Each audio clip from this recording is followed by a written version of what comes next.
Welcome into Sportsmemo's betting podcast for April 18th. It's Thursday. We're talking NBA playoffs. We're talking MLB. But first, we're wanting to talk these NFL opening lines. We got them for September 8th and the Thursday game before. We got the heavy hitter in the NFL. Great season last year. Teddy covers. Teddy, welcome into the podcast. How are you?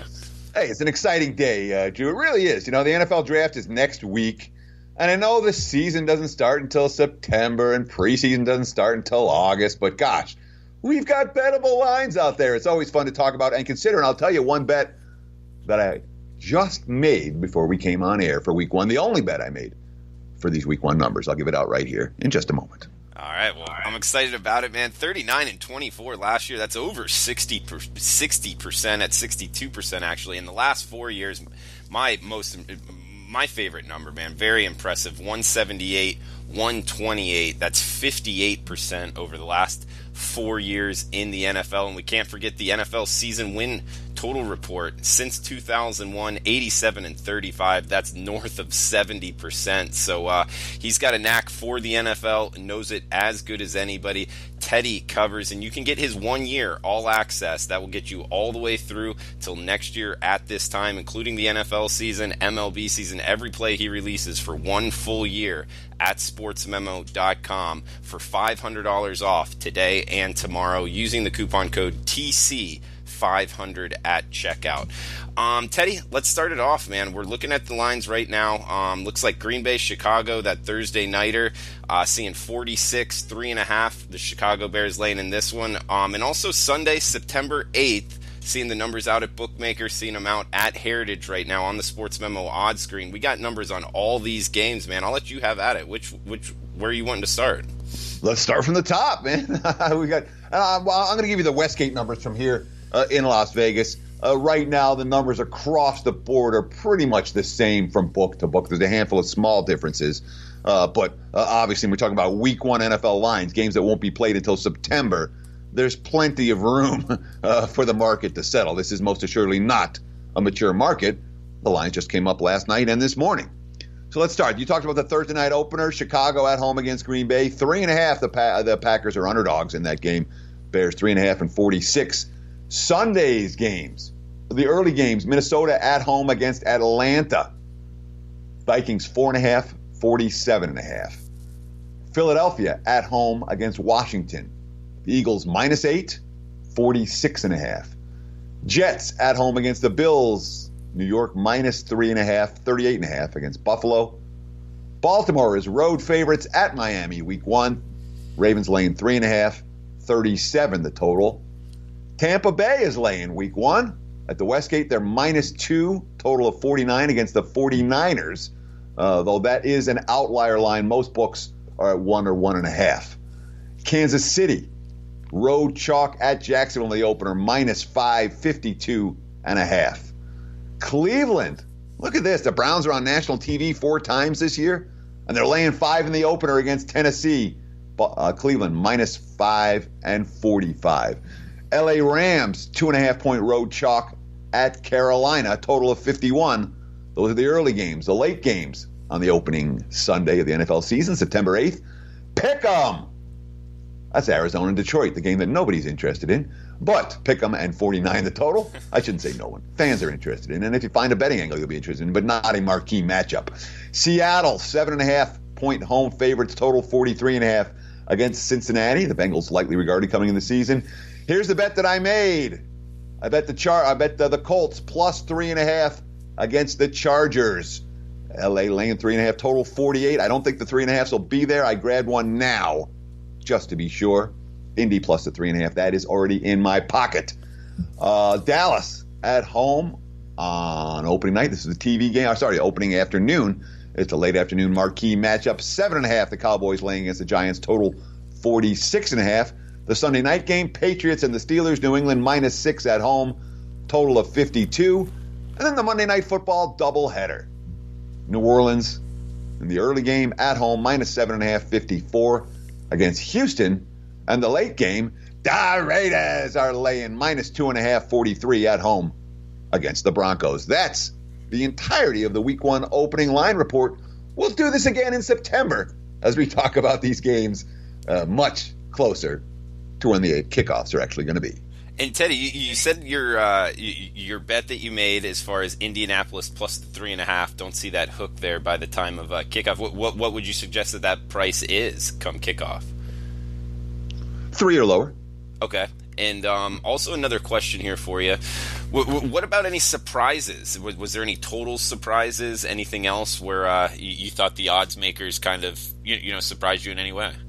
Gosh, I mean, I'll be perfectly honest. In terms of like running a hard look at these numbers, I haven't done it yet. In terms of the first glance, I'm like, that 3.5 stands out to me. I got a buy sign on Indy. I don't have a buy sign on LA. I don't think the hook's going to be there. The first market moves went that way. I'm like, I'm grabbing this 3.5 now. But in terms of like going through what really surprised me, yeah, it's early for that, man. It is. Ask me after the draft. Because really, I mean, once the draft is done, that's when I start my NFL research on a daily basis, where I'm going to go through at least one team every day. And that's how I start my work on the season wins. That gets started late April, early May for the report that comes out in July. Okay, good stuff. And that brings me to my next question. How much will this change soon thereafter the NFL draft? Not as much as you might think. What you want to be aware of is the line. The games are aligned right around the key numbers. The 2.5s and 3.5s, the 6.5s and 7.5s. Those tend to get bet to the key number. Not always, but again, we have like the lines have come out and they're just mostly kind of sitting there. It's not like the market, like the bettors have gone crazy for these week 1 NFL numbers. They're just out. So like I said, I thought the Colts. I think the Colts are going to be a team that's going to make me money in 2019. And week 1, plus 3.5 just stood out to me as a line that I didn't think would still be there. Okay. Also, looking down these lines here, you can check them out at sportsmemo.com on the odds page. Heritage Bookmaker out. Like Teddy just read down, that Westgate's out with them as well. Only see 3 away favorites here, with Baltimore minus 3.5 at Miami, Kansas City minus 5 at Jacksonville, LA Rams minus 3 at Carolina. Would you say that's normal for an NFL week? I think it looks a little light. Do you think there's anything to that home and away disparity? It's random. It just depends on what the schedule's like. When the better teams are all on the road that week, you see a bunch of road favorites. When the better teams are at home, you see a bunch of home favorites. I mean, there's not anything to like, okay, in week 1, you can't be laying points on the road or something like that. At least I haven't found anything of that nature in my NFL experience. All right, Teddy. Well, thanks. Anything else you want to throw out before we leave the NFL until at least after the draft? No, I mean, look, it's fun to consider. These are interesting to talk about. And it's one of those things. I do my best work when I've got stuff like kind of just churning in the back of my head. So I'm sort of thinking, I'm not fully focused on it, but games you could think about throughout the course of the day or the week. And you just, put a few. That is something that helps my process. That's why I like football a lot, because a lot of times you have, several days, as much as all week to think about these games. And that tends to help me. Sometimes I overthink stuff too much, but it's just, let's get it on the radar. Let's start thinking about these teams. Let's start thinking about these numbers, and we'll see what pops up over the course of the next couple of weeks. And it's crazy how time flies. I mean, that's right around the corner. It's not going to be too long until you are releasing your NFL season over win report and breaking these games down really on a daily basis. So, guys, Teddy's page, check it out. He was 39-24, 62% in the NFL last year, and 58% over the last 4 years. And that NFL season win total report we'll have up in the next week, available for purchase at sportsmemo.com. He's up north of 70% on that since 2001. It's a great package there, and you'll get it with his full season NFL as well. So check that out at sportsmemo.com. And you can also get his 1-year all access right now, today and tomorrow. We're doing a coupon code TC500 at checkout. That will take $500 off his 1-year all access package, which would of course include the NFL season and every play he releases for 1 full year. Teddy, let's move on to the NBA playoffs. We got 3 games tonight. We got Brooklyn hosting Philadelphia. Talk about road favorites here. We got one. 76ers laying 3.5, 228 the total. This is a really hard game for me. Flat out. I don't see any way if this line move. Maybe the line move 3 points between now and tip off. I might get involved, but aside in total, both. It's a hard bet, and this is why. All right, this is a net spot. All right, they got embarrassed the last time out. Their defense was god awful. The Sixers hung their season high, their playoff franchise high, and they didn't miss a shot. And a lot of them are easy looks. Kenny Atkinson, Nets head coach. We go back to Brooklyn. The old story, if you'd have told us before we were splitting here in Philly, I think we'd be happy. But I'm not pleased with the way we presented ourselves. We're below average, quite honestly. One thing about the Brooklyn Nets, they've always bounced back and always responded after a game like this. And I expect our guys to respond. D'Angelo Russell, very, very excited. I know the Barclays Center is going to be jumping in there. I know our fans are hungry. Get back home, take care of home court. The buzz around the city is what we need. We need that atmosphere. We need the energy to be up like that. And I believe that. And certainly I believe the Nets have a better game than the one they just played, even though they did hit 15 threes against Philly and still lost the game in non-competitive fashion. My concern about the Nets is twofold. All right, it's a net spot. They're off a bad loss where there's a good character team. They're at home playing in front of a playoff-starved fan base. Lots of young talent, lots of quality perimeter shooters. All the things that say, hey, this is a net spot. The problem is the Sixers are the better team. And that was really on display. That was so clear to me watching game 2. The way that Philadelphia was able to dominate the paint, dominate the glass, and force the Nets to shooting perimeter jumpers. If the Sixers can do that again tonight, they'll win, and they'll win by margin, unless the Nets drain 20 or 25 threes, which is possible but not likely. That huge interior edge on the glass, the way that Embiid kind of ate up Jared Allen a little bit, not just with the elbow, but throughout the course of the game.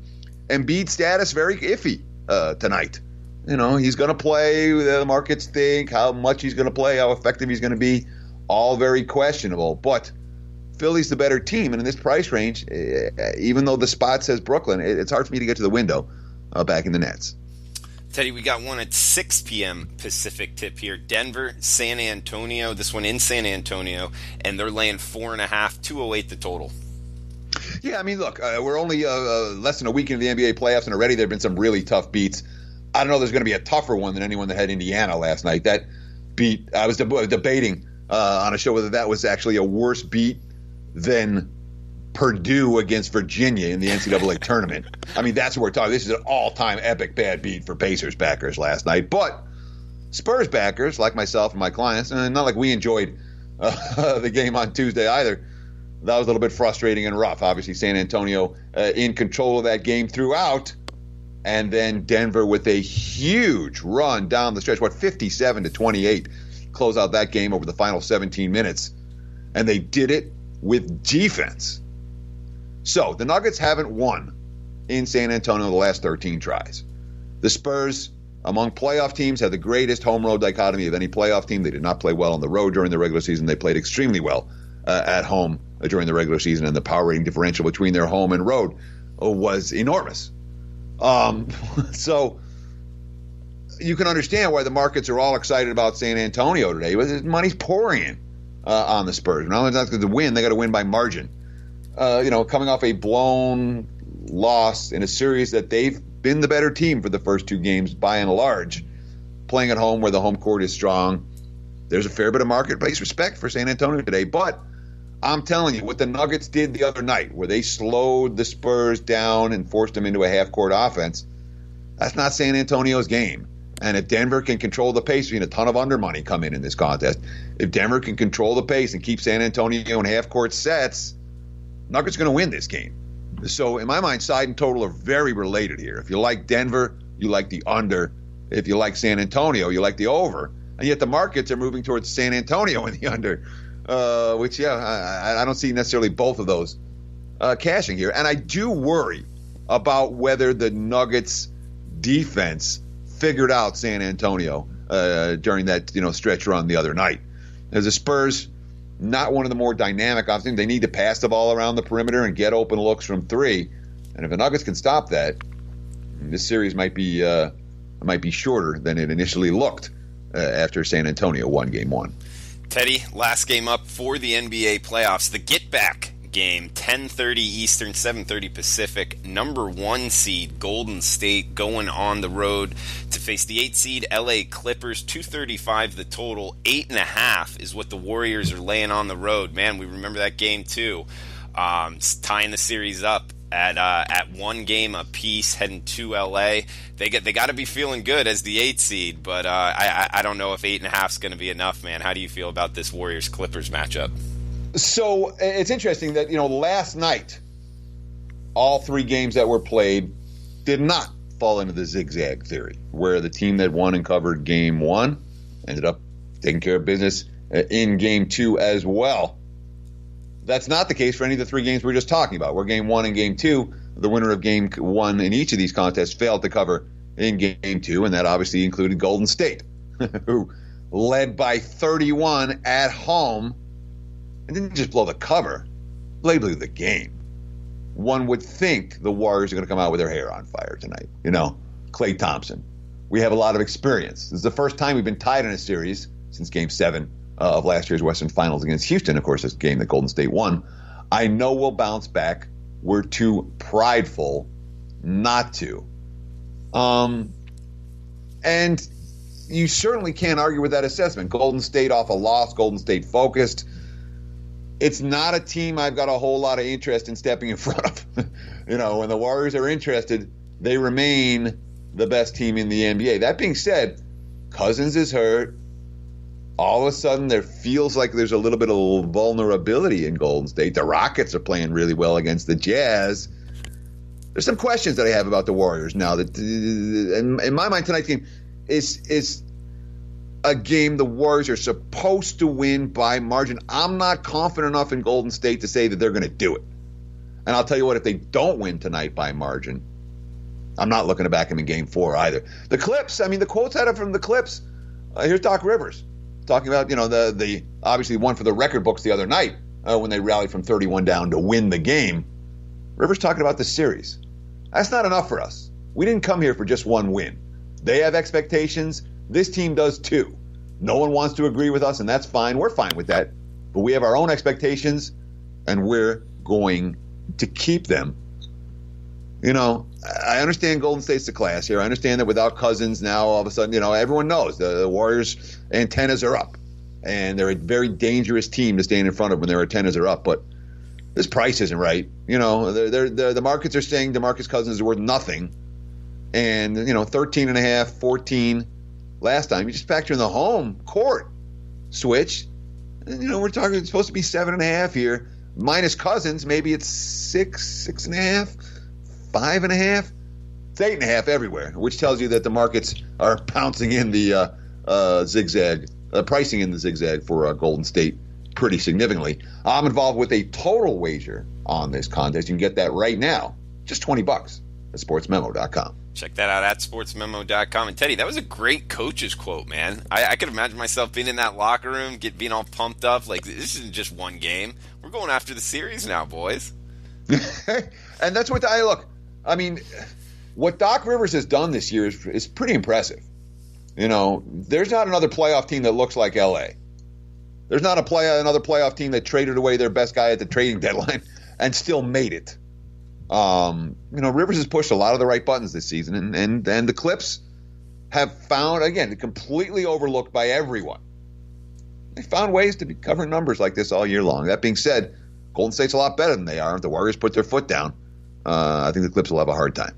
Great breakdown, Teddy. And guys, remember the coupon code TC500 at checkout for his 1-year all-access service for $500 off. So it's a great deal there at sportsmemo.com. The podcast special will be active for the next 2 days. TC500 at checkout for his 1-year all access with Teddy Covers. Teddy, let's break down some baseball here to end the podcast. We got tonight's slate, KC, New York Yankees, Homer Bailey on the hill for the Royals, total of 9, and the Yankees now up over $2 here, minus 205 at some shops, seeing it as low as minus 195. Would you look to lay $2 with the Yankees at home?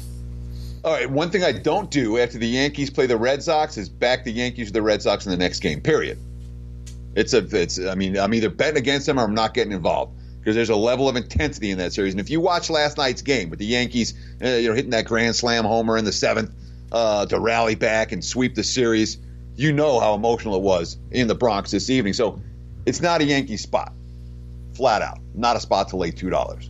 Now, we have to talk about Homer Bailey, who was the single worst pitcher in Major League Baseball last year.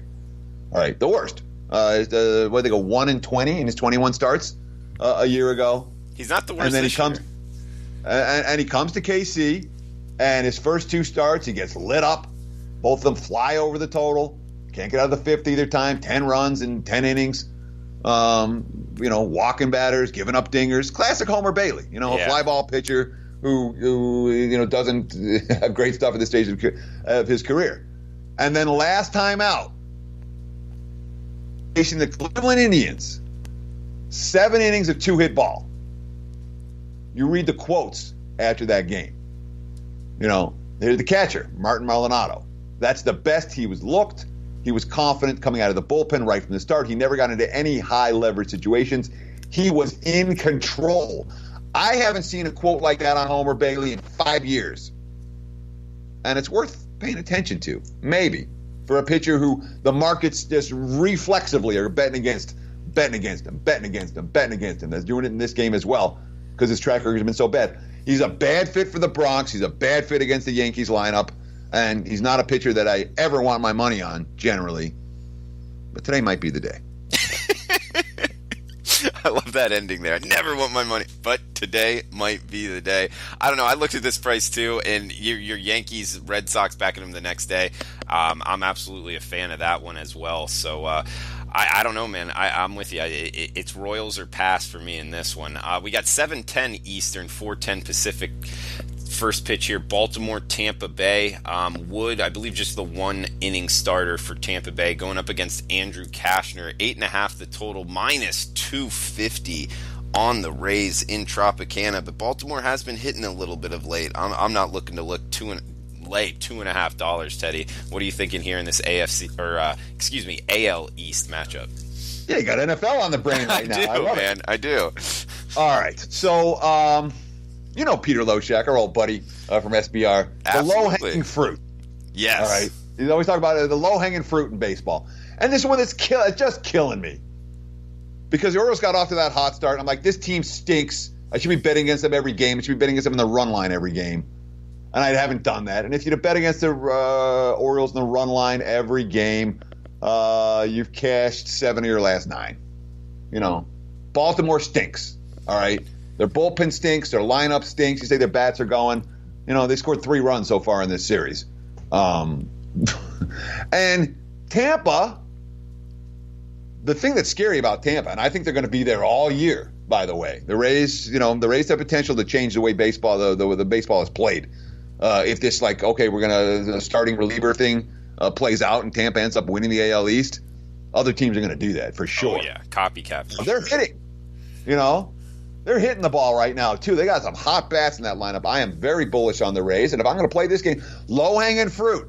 You fade ball, fade the bad team, bet on the good team. The price isn't right. Maybe you got to lay a run and a half to do it. But, lay a run and a half minus 120. I wouldn't talk you out of that bet. Low-hanging fruit. Fade the Orioles, fade the Marlins at every reasonable opportunity. Yeah. All right, man. We got 8:10 Eastern. First pitch here, LA Dodgers, Milwaukee Brewers, Urias versus Zach Davies. 9.5 the total, Teddy. Seeing pretty much a pick-em price depending where you're shopping. You can get either team as a small underdog. You interested at all in the Dodgers Brewers? Same thing. Dodgers with 4 straight wins. Of course, 3 of them came against Cincinnati off that trip to Mexico. Reds didn't play particularly well, but Dodgers pitching was dynamite. Their bullpen significantly better. This is a lineup that, despite some concerns, they had their fair share of injuries already. Don't know if Turner's going to play tonight. But the bats are going for L.A. right now. And, of course, they played Milwaukee at home just this past week. Lost 2 out of 3, came back and won the finale of that. But Zach Davies shut them down. This is a loser I had last Saturday. I bet the over in that game, and it was never in doubt.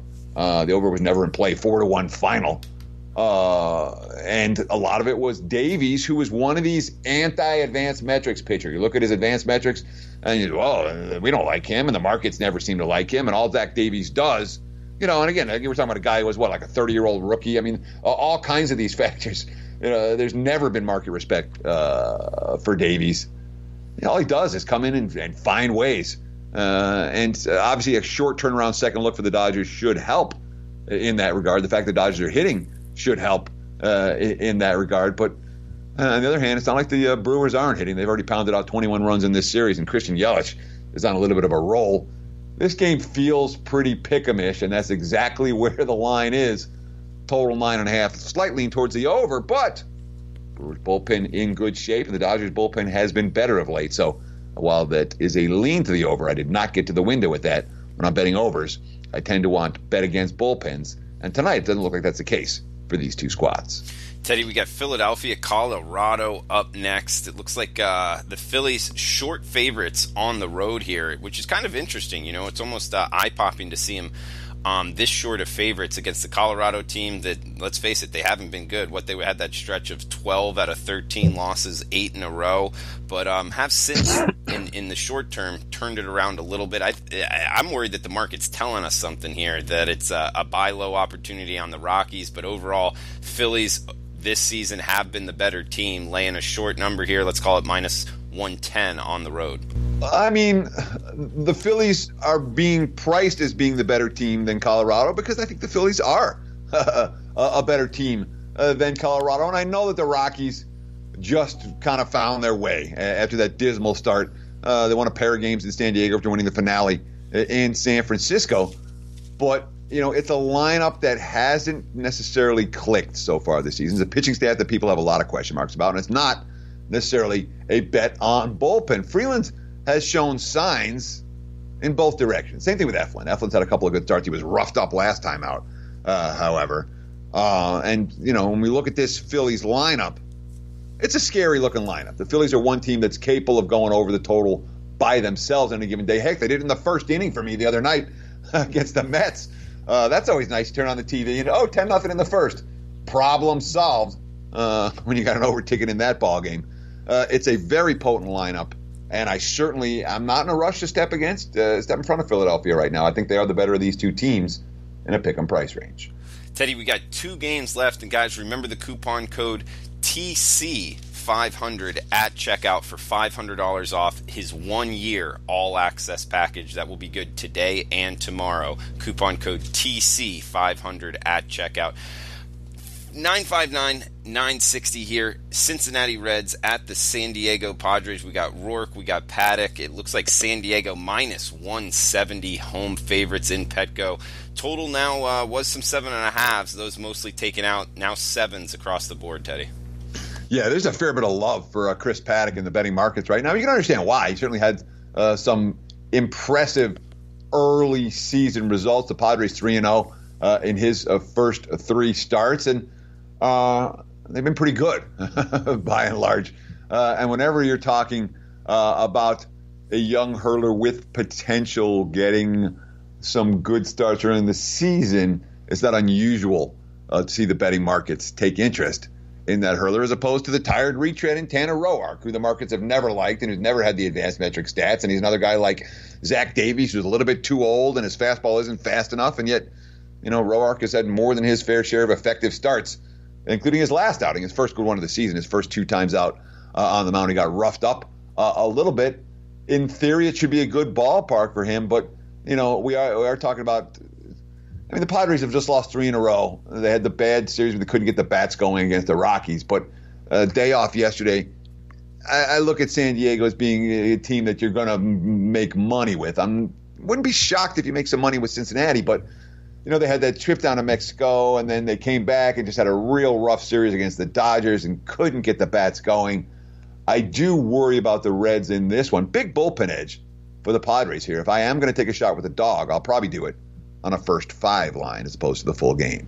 Good breakdown, Teddy, and that one is a late nighter, and so is this one. The get back games, 10 o'clock Eastern, 7 o'clock Pacific. Seattle, LA Angels. We got Felix Hernandez versus Chris Stratton, minus 120 here, seeing the Angels laying at home, total of 10 or 9.5, depending where you're shopping, Teddy. Well, I mean, pick your poison for this one. I mean, I bet against the Angels yesterday, and the Angels did everything right to win that game except for actually win it, which is kind of how they've been playing of late. It's not a lineup that's going to scare you in any way, except for Mike Trout. And even, bases loaded, nobody out in the ninth. They, got one run. They couldn't get two. That's been L.A. all season. They've been a disappointing team, and I'm not looking to back them. Seattle got off to that 13-2 start. Hey, great, this is a high water mark for the Mariners, and it was. And now they've lost 6 in a row, and the lineup's ice cold. And, you don't trust that bullpen one iota. King Felix at this stage of his career, he's been decent in his first couple of starts. But he's not a guy that I'm excited about getting to the window with. I don't love that Mariners bullpen behind him, and Seattle's not hitting anymore. So 2 teams I don't want, a total I'm not particularly interested in. Easy pass for this better. There's been a ton of over money on this ball game. Again, it's not like these 2 lineups are tearing the cover off the ball right now. Not my money on the over. Easy pass for this better. Teddy, great podcast, man. We hit the NFL, NBA playoffs, and MLB. I appreciate everybody listening in. Remember the coupon code TC500 for $500 off. Teddy covers 1 year all access at checkout. We'll give you every play he releases in every sport for 1 full year. That's TC500 at checkout. Guys, best of luck with your bets. We'll be back tomorrow with Robbie Vino talking MLB, NBA playoffs, maybe a little bit more NFL as well. So stay tuned. Have a safe, fun night, and we'll talk tomorrow.